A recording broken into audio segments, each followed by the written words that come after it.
Good morning, gardening friends. I just kind of wanted to share with you my autumn garden. And I'm going to start in my front, which has a lot of green. It's predominantly all green. And then I add some whites every now and then. But I do have periwinkles that pop up all over the yard, and I'm fine with that. But I want to share with you that my bat flower, or my bat plant, finally flowered, and it's so exciting. Look, she's still opening, but she's so cool. All right, so we're just gonna walk around this way. This is my coffee plant. It's got lots of berries in there for the birds. And this tree over here is called an African sausage tree, and I planted it as a little guy. I've had it, well, when I moved back from the Keys, I ordered it in 2020. And it was like 1 foot tall, but look how beautiful it is. And hopefully it'll flower soon in the next couple of years. That'll be exciting. All right. And my beautiful little peach tree friend, for whatever reason, this peach tree is blooming right now. Look how pretty. But the other one isn't. And I don't know why that is. And here I want to share my beautiful cracker rose. I think this is my favorite rose. I can't let any of the other roses hear that though. It has a beautiful, beautiful scent, and the deer tend to leave this one alone, which is great. And I'm so excited because my zinnias went ahead and reseeded themselves again. So I have a whole other blooming of the zinnias, and my sea grape here. Oh, and I wanted to show you, come with me this way, friends. Wanted to show you who is still laying eggs.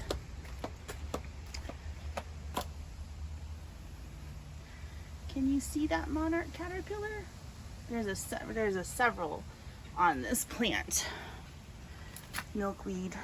It makes me happy. All right, here we go.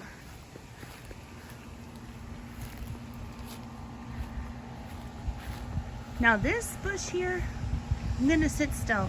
You will see, well now of course I walk over, but it has had tons and tons and tons of these little skipper butterflies. They love it. So do the bees.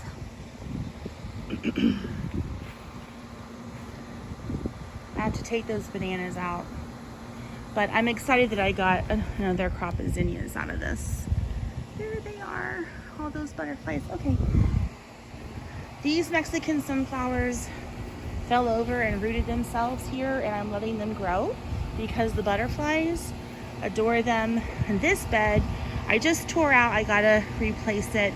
And I'm adding a lot of natives into here. So I've got some false indigo, and I've got some porterweed, but I'll be adding a bunch more natives into here to make another pollinator garden. So excuse my mess in work. And I planted my mustard greens, and my radish seeds are coming up. I threw radish seeds in here too to grow in between. And this lantana, oh look, there's a little skipper,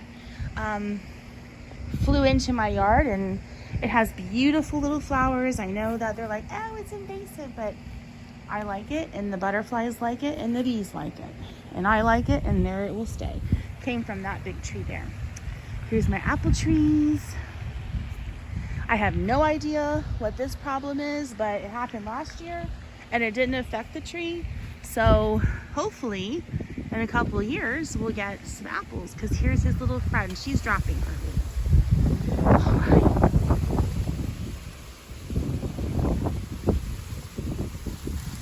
That sound right there is why I planted this bamboo.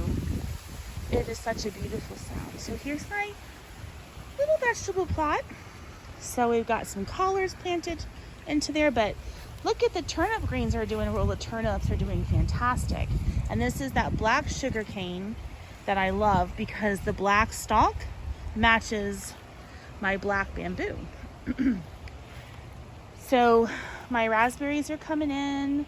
That's a pot I'm redoing. And I'm excited because in here, the nasturtiums are starting to come up. And of course the deer got my strawberries. I was hoping that having them as a hanging basket would deter them. I've got broccoli planted, and I'm excited because my Brussels sprouts are actually looking good. I planted all these new babies last weekend. This is Okinawa spinach because I'm trying to create a food forest in my own yard. And this is extremely high. It's a superfood, and you use it just as spinach. It's great. I love it. And I'm going to start harvesting it soon. I'm using it. Ow. And I planted some beans in here, but they haven't popped up yet. But look, the tea. I have a tea tree, and look, it's flowering. It's so beautiful. I had no idea they did that. And here is, I call it my tropical garden. As you can see, my bamboo is beautiful, and that papaya tree, and I have a pipe vine, Dutchman's pipe vine growing in there, but you can see this black bamboo, look at the stalks are black, it's so beautiful as it matures, and it's clumping so it won't be invasive and spread all over your yard. It clumps. And here we just have beautiful flowers. My salvias are just, oh, fantastic. Look, they've created an entire wall, and I have to tell you, my bees love this. So, in fact, oh my gosh, look at this cutie, his little butt. Look at, oh, you missed it. There he goes. Look how, they're so cute when they go inside. There he goes. They like those, some type of petunia. I forget the name. But this is my pond garden that I had made last year, and it's really come in. I love it. And have a bench, I sit here, and so we've got beautyberry. I have a swamp rose here, and I can't wait to see when that blooms. The irises, and I got a pineapple, and I'm gonna plant some marigolds, and I want to see if the tadpoles, if I go over, there's lots of tadpoles in here, and as soon as you go over, they'll be like boop. And that's duckweed, but that's okay. I just cleaned it out recently. There they go.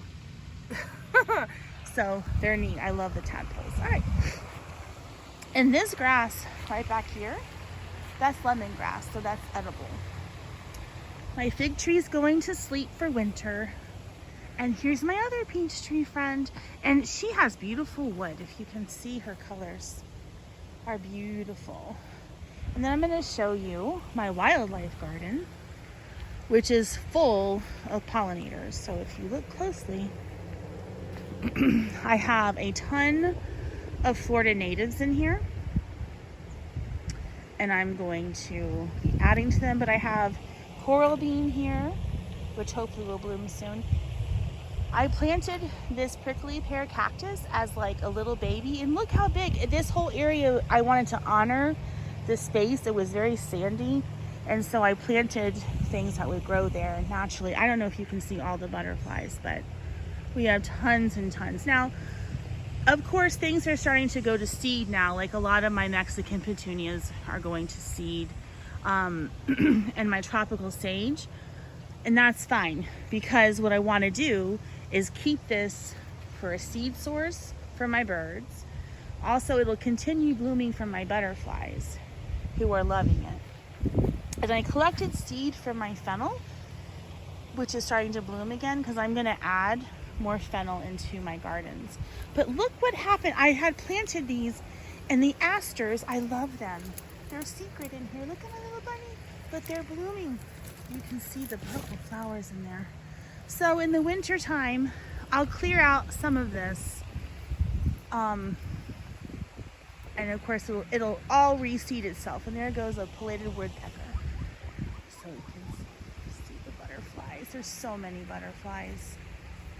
I got monarchs, swallowtails, skippers, gulf flitteries. So I've had some zebra wings. And as you can see, we have lots of gulf flittery caterpillars. Like I have this passion vine. They are all over this passion vine pops up everywhere in my yard. I let it go. I control it somewhat, but right now I'm not worried about it.